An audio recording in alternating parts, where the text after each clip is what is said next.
improve the health. એમાં એવું કીધું કે hygiene refers to the practice adopted by the human being to preserve to health as well as to improve the health. એમાં શું કીધું કે ભાઈ હાઇજીન ના કારણે શું થાય છે તો કે જે કોઈ પણ પર્સન ની હેલ્થ છે એ કેવી થઈ જશે ઇમ્પ્રૂવ થઈ જશે એટલે કે સારી થઈ જશે. હવે એમાં વાત કરશું આપણે environmental hygiene and personal hygiene. એમાં વાત કરશું આપણે એન્વાયરમેન્ટલ હાઇજીન. તો environmental hygiene it's means extend environmental it has two category. એમાં પછી બે કેટેગરી આવી છે. કેમ એન્વાયરમેન્ટલ હાઇજીન માં ટુ કેટેગરી આવી છે. એમાં આવશે domestic environmental hygiene and community environmental hygiene. હવે ડોમેસ્ટિક એન્વાયરમેન્ટલ હાઇજીન એટલે શું તો કે ડોમેસ્ટિક એન્વાયરમેન્ટલ હાઇજીન એટલે કે home proper disposal of waste, hygiene, storage, food and absence of કોઈ પણ વસ્તુ જે ઘરેથી કોઈ પણ વસ્તુ આપણે જે ઘરમાં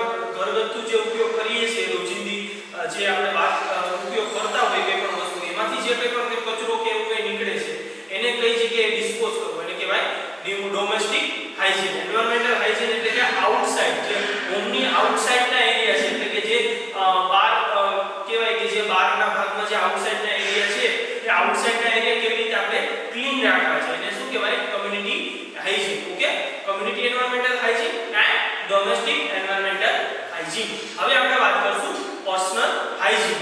હવે એના પછી શું આવશે પર્સનલ હાઇજીન. હવે પર્સનલ હાઇજીનમાં ઘણી બધી બાબતો કીધી છે. હું તમને આ ટોપિક છે બહુ મોટો છે બટ ઈઝી સમજાઈ જાય એવો છે એટલા માટે હું તમને બધું શોર્ટમાં સમજાવીશ. ઓકે એટલે આપણે પર્સનલ હાઇજીન ની વાત કરીએ તો આપણે પર્સનલ હાઇજીન ફિઝિકલ એક્ઝામિનેશનમાં આપણે બધું શીખી ગયા. એમાં પર્સનલ હાઇજીનમાં આવશે care of skin, care of hand and nails, care of hair, hygiene of bowel and bladder, care of eye, care of ear, care of nose and care of mouth. પાછું again કહી દઉં છું care of skin, care of hand and nails, care of hair, care of bowel and bladder, hygiene of bowel and bladder, care of eye, ear, nose and mouth. Okay આ બધી બાબતો છે physical examination એટલે કે જે આપણે nursing પ્રોસેસમાં physical examination આવે છે એમાં આપણે ઓલરેડી ભણી ગયા છીએ. ઓકે બટ તો હું તમને એકવાર વાત કરી દઉં કેર ઓફ હાઇજીન ની કે ભાઈ care of skin. Care of skin એટલે કે સ્કિન ની જો આપણે રેગ્યુલર બાથિંગ નહીં કરીએ કે સ્કિન ની જો આપણે પ્રોપર કેર નહીં કરીએ પ્રોપર હાઇજીન નહીં જાળવીએ તો શું થશે તો કે વિવિધ પ્રકારના ડિસીઝ જોવા મળે જેવા કે તો કે સ્કિન ની જો પ્રોપર હાઇજીન ના કરવામાં આવે તો ફંગલ ઇન્ફેક્શન છે કોઈ સ્કાર છે એ બધી વસ્તુઓ જોવા મળશે. પછી હેન્ડ અને નેલ્સ જો હાથમાં રહેલા જે નખ છે જે નેલ છે એની પ્રોપર હાઇજીન જો પ્રોપર આપણે કાળજી ના લઈએ તો શું થશે તો કે એમાં રહેલો કોઈ પણ પ્રકારનો કચરો છે કોઈ પણ પ્રકારનો મેલ છે કેવું થશે તો કે એ બધો બાય ધી માઉથ તમારા અંદર જશે જે અને અંદર જઈને શું થશે ખોરાક જે આપણે ફૂડ લઈએ એની જોડે ભળી છે અને એ શું કરશે તો કે એમાં અંદર ડિસીઝ કોઈ પણ પ્રકારના રોગો ઉદ્ભવશે. સમજાણું એટલે શું કરશું આપણે care of hand and nails. કેવા રોગો ઉદ્ભવે તો કે કોલેરા છે, ડાયરિયા છે. ઓકે પછી આવે છે કોઈ સ્ટમક ડિસીઝ છે કે સ્ટમક પેઇન જોવા મળે, ઘણીવાર ફૂડ પોઈઝનિંગ ની કન્ડિશન થાય, આવી બધી કન્ડિશન જોવા મળે છે. કેર ઓફ હેર જો આપણે હેર ની પ્રોપર કેર નહીં કરીએ તો શું થશે તમે જો પ્રોપર હેર ની કેર ના કરો તો તમારા માથામાં ડેન્ડ્રફ છે, વાળ જલ્દી ખરી જાય છે અથવા તો સફેદ વાળ થવાની શક્યતાઓ રહે છે. તો આપણે શું કરશું આપણે કેર ઓફ હેર. હવે આપણે બ્લેડર એન્ડ બોવેલ ઓલરેડી બધાને ખબર છે and care of eye, ear, nose, mouth. Okay eye ear આઈમાં પ્રોપર કાળજી નહીં રાખે તો ઘણી બધી ડિસીઝ કન્ડિશન જોવા મળે. આઈ ઇન્ફ્લેમેશન થાય છે, ઘણીવાર ઈયરમાં ધ્યાન ન રાખે તો ઈયર ઇન્ફેક્શન જોવા મળે છે. સો પેલું આઈમાં પ્રોપર બ્લાઇન્ડનેસ જેવી કન્ડિશન જોવા મળે કે પ્રોપર વિઝ્યુઅલાઇઝ ના થાય, વિઝન છે એ કેવું થઈ જાય બ્લર વિઝન થઈ જાય. ઓકે માઉથની કેર ન રાખીએ તો શું થાય કે ટીથ જલ્દીથી સડી છે અને તૂટી છે અથવા તો ઘણીવાર જે તે ઇન્ફેક્શનના કારણે એ જે તે આપણે ખોરાક લઈએ છીએ એની જોડે ભળી જશે અને ભળી જવાના કારણે શું થશે એ પેટની અંદર જતું રહીને કોઈ બીજા પ્રકારના ડિસીઝ કરી શકે. ઓકે હવે આપણે વાત કરશું factor affecting of hygiene practice. એમાં વાત કરશું આપણે cultural factor, social economic status, social practice, personal practice, knowledge, body image, illness, use of drug, weather. Okay હવે એમાં વાત કરું રીતે વાત કરી હતી કે ભાઈ સ્કિનના કારણે સ્કિનનું હાઇજીન ના રાખીએ તો શું થાય, હેન્ડ અને નેલ્સનું હાઇજીન ના રાખીએ તો શું થાય, એ બધી વાત છે. તો સ્કિનમાં વાત કરી હતી તો એમાં મોસ્ટલી જોવા મળે રિમૂવ જોવા મળે, પછી સ્કાર જોવા મળે, હેન્ડ અને નેલ્સમાં ડાયરિયા, કોલેરા, ટાઇફોઇડ જેવી કન્ડિશન થાય છે, હેરમાં ડેન્ડ્રફ કેવી કઈ કન્ડિશન થાય છે, આઈમાં કંજક્ટિવા કેવું કઈ જોવા મળે છે, ઈયરમાં ઇન્ફેક્શન અને ઘણીવાર બ્લીડિંગ પણ જોવા મળે છે. ઓકે, ટીથમાં બ્લીડિંગ જોવા મળે છે અને ડેન્ટલ પ્રોબ્લેમ જોવા મળે છે. ઓકે, આનું બધું એને જે તે સેકન્ડ યર બીએસસી નર્સિંગમાં જે આવે છે જે કોર્સ વાઇઝ, બટ એમાં ડીપમાં આપેલું છે બધી વસ્તુ, કે બધી વસ્તુ અંદર આપી છે એમાં, બટ એટલું બધું કઈ જરૂરી છે નહીં. હવે આપણે આવશું ફિઝિકલ એક્ટિવિટી. ફિઝિકલ એક્ટિવિટીમાં વાત કરું હું તમને તો એમાં આવશે બેલેન્સ લાઇફસ્ટાઇલ. બેલેન્સ લાઇફસ્ટાઇલ એટલે કે ફિઝિકલ એક્ટિવિટી એટલે જે આપણે રોજની રોજ જે આપણે રેગ્યુલર જે ક્રિયાઓ કરીએ છીએ, જેવું કે ચાલવું, દોડવું, ખાવું, પીવું, કસરત કરવી, વાંચવું, બોલવું, ઓકે, જે આપણે જે રોજિંદી ક્રિયાઓ છે એને શું કહેવામાં આવે છે, ફિઝિકલ એક્ટિવિટી. ફિઝિકલ એક્ટિવિટીમાં સ્લીપ પણ આવી જાય છે. ઓકે, જે આપણે ડેઈલી ના સૂઈએ છીએ, જે તે 8 કલાક કે 10 કલાક કે 12 કલાક જે રીતે આપણે ઊંઘ લેતા હોઈએ એ પણ આવે છે ફિઝિકલ એક્ટિવિટીમાં. એમાં વાત કરીએ તો balance lifestyle and physical activity. તો health can be achievement through the balanced lifestyle. A balanced lifestyle means having a right amount of rest, work, physical activity, sleep and recreation in your daily life. એમાં શું કીધું કે ભાઈ daily નું જે તે આપણે વર્ક કરીએ છીએ, રેસ્ટ કરીએ છીએ, સ્લીપ કરીએ છીએ અને ડેઈલી કોઈ પણ પ્રકારનું વર્ક કરીએ છીએ, બધું કેમાં આવશે, બેલેન્સ લાઇફસ્ટાઇલ. એટલે કે આપણી જે બેલેન્સ લાઇફસ્ટાઇલ છે, આપણે કોઈ પણ જગ્યાએ કોઈ અધર કન્ટ્રીમાં જઈએ અથવા તો અધર સ્ટેટમાં જઈએ તો શું થશે કે ત્યાં વધારે ગરમી હોય, ત્યાં વધારે ઠંડી હોવાના કારણે આપણી જે બેલેન્સ લાઇફસ્ટાઇલ છે આપણને 1 કે 2 દિવસ આપણને મજા ના આવે, આપણે ઇરિટેટ થાય, અથવા તો આપણે ઘણીવાર કેવું થાય કે આપણી બોડી એ વસ્તુ એક્સેપ્ટ ના કરે. સમજાણું, એક પ્રકારની ફોરેન બોડી જેવું થઈ જાય, એ એક્સેપ્ટ નહીં કરે એટલે શું થાય છે કે આપણને મજા ના આવે. જે તે પ્રદેશમાં આપણે ગયા હોય ત્યારે પણ એ પછી આપણે થોડે દિવસો પછી રહીએ તો આપણી લાઇફસ્ટાઇલ કેવી થઈ જાય, બેલેન્સ થઈ જાય. સમજાણું કે આપણે જે તેના એન્વાયરમેન્ટ છે એના એન્વાયરમેન્ટ અનુરૂપ આપણે એમાં કામ કરવા માંડીએ અને આપણને એ સરખી રીતે એક કહેવાય કે બેસી જવાય, કે ભાઈ સારી રીતે આપણને ફાવી જાય. ઓકે, હવે આવશે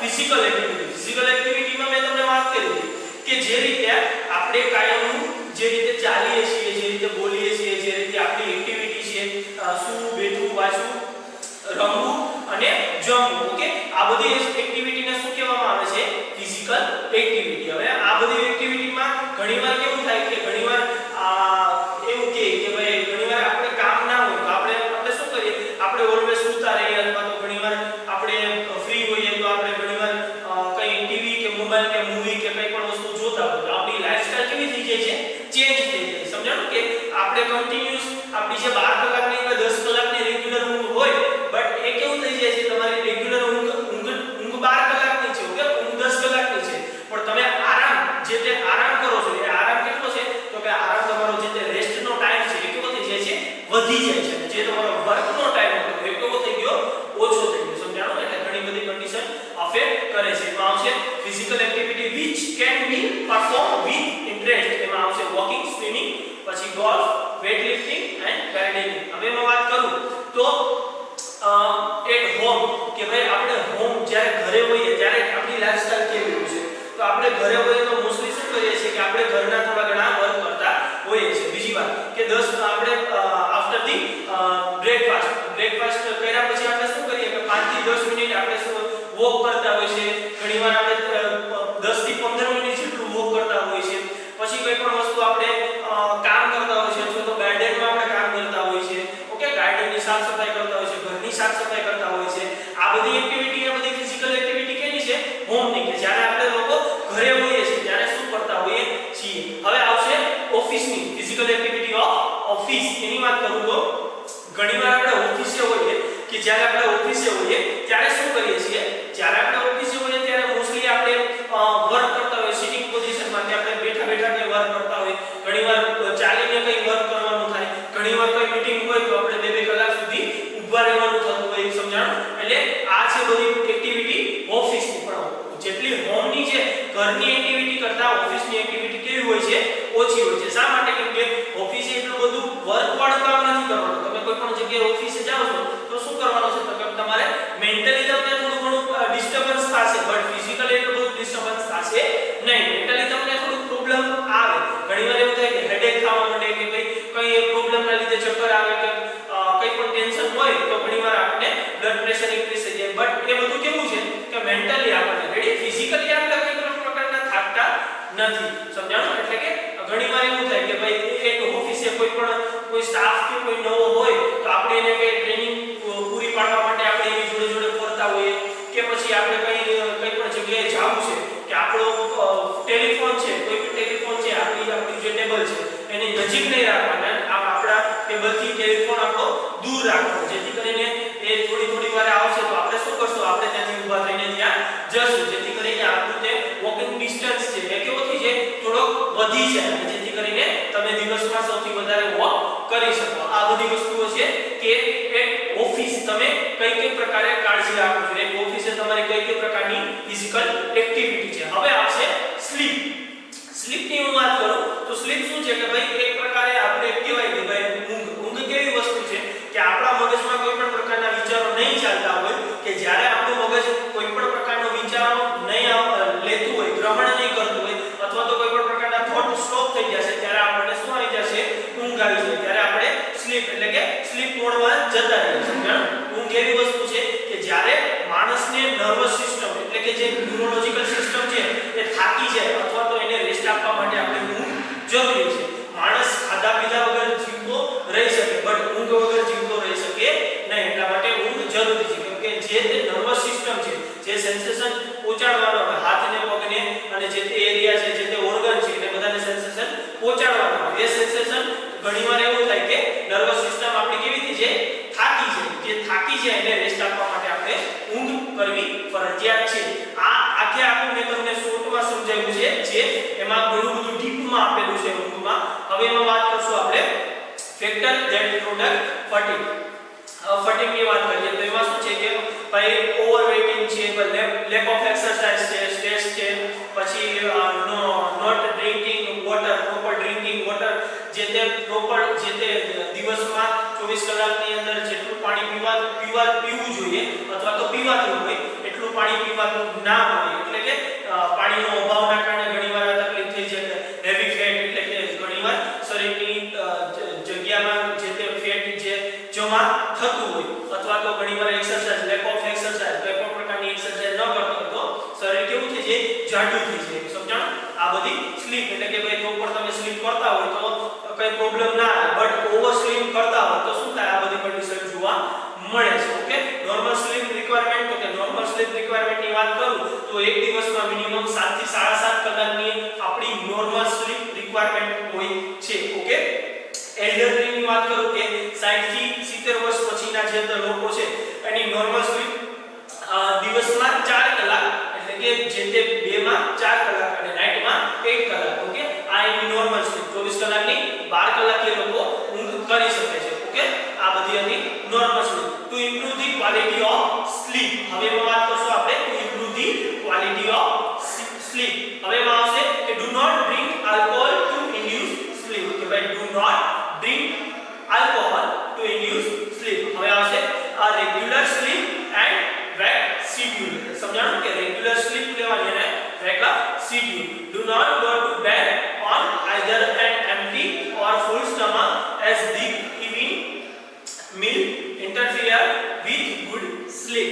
પછી આવશે have a warm bath, પછી આવશે slow music, પછી આવશે meditation. ઓકે, આ બધા હતા to improve the quality of sleep. કે ભાઈ તમારી જે તે સ્લીપ છે, ઘણીવાર એવું થાય કે કોઈ પણ કારણોસર આપણને ઊંઘ ના આવતી હોય તો પ્રોપર ઊંઘ આવી જાય, એના માટે એના બધા જે તે અફેક્ટ કરે છે, જે તે એટલે જે તમારી સ્લીપ ઇમ્પ્રૂવ કરે છે, ક્વોલિટી તમારી સ્લીપની ક્વોલિટી છે ઇમ્પ્રૂવ કરે છે. આ બધા હતા એના ઉપાયો. ઓકે, હવે આપણે વાત કરશું કે બેનિફિટ, કે ભાઈ વાત કરશું આપણે improve the good health. Okay, benefit or improve the good health. તેમાં આવશે physical, mental and social health. Physically હેલ્થની વાત કરીએ તો આપણે શું રાખશું, તો કે ફિઝિકલી હેલ્થની વાત કરીએ તો ફિઝિકલી રીતે આપણે પ્રોપર હાઇજીન રાખશો. હાઇજીન રાખવાથી શું થશે કે જે તે આપણું શરીર ચોખ્ખું હશે, આપણું બોડી ચોખ્ખું હશે, આપણે પ્રોપર રીતે એક્સરસાઇઝ કરતા હશું, આપણે પૂરતા પ્રમાણમાં પાણી લેતા હશું, આપણે પૂરતા પ્રમાણમાં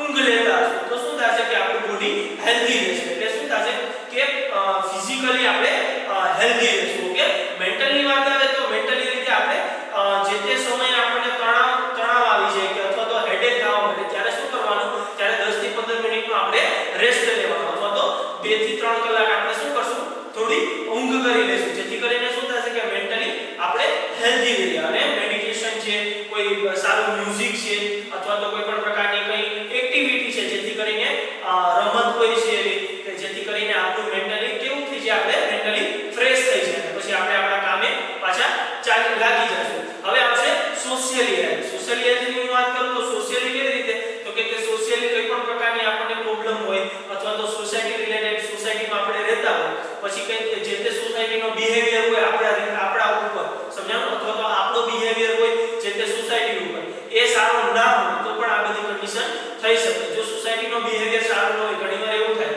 કે સોસાયટીમાં કોઈ એવું એક ઘર હોય કે જ્યાં લોકોની અવરજવર બહુ ઓછી હોય, અથવા તો ઘણીવાર કેવું થાય કે એ લોકો જે તે સોસાયટીના પીપલ છે, જે તે સોસાયટીના લોકો છે, એ જે તે ઘર છે એને બોલાવતા ના હોય, જે તે કઈ કન્ડિશનના કારણે એના જે તે રિલેશન છે એ જે સારા ન હોય તો પણ ઘણીવાર ડિસીઝ કન્ડિશન થઈ શકે છે. ઓકે, પછી આવશે એમાં કે આ ત્રણેયની મેં વાત કરી, physical, social and mental. Okay, પછી આવશે સેલ્ફ રિલાયન્સ. સેલ્ફ રિલાયન્સ એટલે કે જે પોતાની રીતે સેલ્ફ ડિપેન્ડન્ટ, એટલે કે કોઈ પણ પર્સન હોય સેલ્ફ ડિપેન્ડન્ટ, સેલ્ફ રિલાયન્સ હોવો જોઈએ. ઓકે, હવે એને પોતાની રીતે હેપીનેસ છે, સેડનેસ છે, પોતાની રીતે કંટ્રોલ કરવું જોઈએ. જે ના કંટ્રોલ કરે તો શું થાય કે ઘણીવાર એ એન્ઝાયટી અથવા તો કોઈ પણ પ્રકારનો ફિયર કે કોઈ પણ પ્રકારના ડિસીઝ કન્ડિશન થી શરૂઆત કરી શકે. એટલા માટે કોઈ પણ પર્સન હોય એ સેલ્ફ ડિપેન્ડન્ટ હોવો જોઈએ. હવે આપણે આગળ વાત કરશું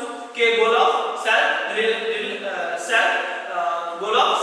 રિલાયન્સ. ઓકે, હવે એમાં વાત કરશું તો કે લોકલ, નેશનલ એન્ડ ઇન્ટરનેશનલ. હવે એમાં વાત કરશું તો to make full use of people strength, wisdom and resources, creativity, culture and national heritage.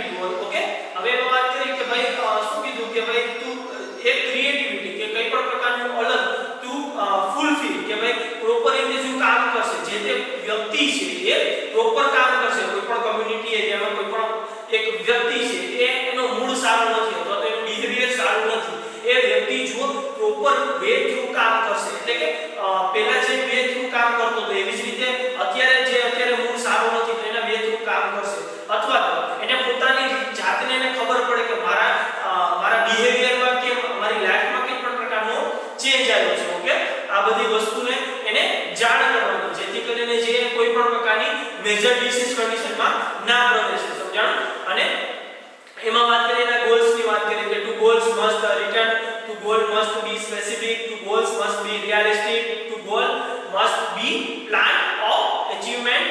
Okay, આ બધી વાત કરી છે. હવે એના સ્ટેપ્સની વાત કરીએ તો સ્ટેપ શું છે તો કે આપણે હું તમને ગુજરાતીમાં સમજાવું તો કોઈ પણ એક પર્સન છે જેની કન્ડિશન સારી નથી, કન્ડિશન સારી નથી એટલે કે ફિઝિકલી હેલ્ધી છે બટ મેન્ટલી કેવો છે, ડિસ્ટર્બન્સ થયેલો છે, કોઈ પણ પ્રકારના ઇશ્યુના લીધે ઘરનો કોઈ પ્રોબ્લેમ છે, ફેમિલી કોઈ પણ પ્રકારનો ઇશ્યુ છે અથવા તો એનો પર્સનલ કોઈ પણ પ્રકારનો પ્રોબ્લેમ છે, એના લીધે શું થયું કે મેન્ટલી ડિસ્ટર્બન્સ થયો છે. હવે એ પર્સનને શું કરવાનું તો કે કોઈ પણ પ્રકારની એક થેરાપી આપવાની, જેથી કરીને જે થેરાપી એને ઇફેક્ટિવ હોય. ધારો કે ઘણીવાર એવું થાય કે કોઈ પણ પર્સન છે આપણને ખબર હોય કે આ પર્સનને સોંગ સારા સાંભળવા ગમે છે. ઓકે, તો આપણે શું કરશું, એને એક થેરાપી આપશું, એટલે કે એને જુદું જુદું મ્યુઝિક સંભળાવશું અથવા તો કોઈ પણ પ્રકારની એને એક્ટિવિટી કરાવશું, જેથી કરીને જે એનું મન આખું વિખેરાઈ ગયું એ કેવું થઈ જાય, પાછું આવી જાય, મન એને લાગી જાય, જેથી કરીને એ કોઈ પણ પછી કામ કરવામાં એને કોઈ પણ પ્રકારની એક્ટિવિટી કરવામાં એને કઈ અવરોધરૂપ ના થાય. સમજાણું? એટલે આ બધી વસ્તુ એક એને સ્ટેપ વાઇઝ આપેલી છે કે શું કીધું એને, with a goal, so there should be understand difference between with a goal. Okay, a with something in which they needed to make any plan or take any steps to achieve, but for goal it required. Okay, જે તે પર્સનની need છે એ પ્રમાણે શું કરવાનું છે આપણે એને step wise એને એક જે પોતાનો ગોલ અચીવ કરી શકે એટલા માટે આપણે એને એક કાર્ય આપવાનું છે અથવા તો એની જોડે કે કંઈક થેરાપી અથવા તો એની જોડે કંઈ રમત કરવાની છે જેથી કરીને